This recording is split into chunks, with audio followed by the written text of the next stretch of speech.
Want to get the most healing power out of your homegrown medicinal herbs? You're in the right place. And if you don't have your own medicinal plants yet, the Medicinal Garden Kit is the easiest way to grow 10 powerful healing herbs right in your backyard or balcony. The link to grab yours is in the description below. Today, I'll show you how to harvest your medicinal herbs the right way, so you preserve their potency, flavor, and healing properties. Know the right time to harvest. Different herbs have peak times when their oils and active compounds are strongest. For example, leaves like peppermint or lemon balm are best harvested just before flowering, while flowers like chamomile should be picked when they're fully open. Choose the right tools. Always use clean, sharp scissors or garden shears. This prevents crushing the stems and helps the plant recover faster. Harvest in the morning, early morning after the dew has dried is the best time to harvest.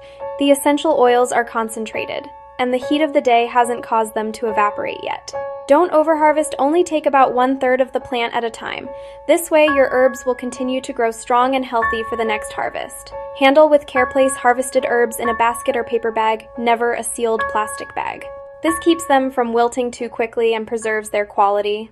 And that's how you harvest medicinal herbs the right way, keeping their healing power intact for teas, tinctures, and remedies.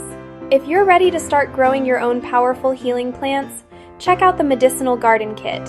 It includes seeds for 10 essential herbs, and everything is beginner-friendly. Link is in the description below, don't miss it.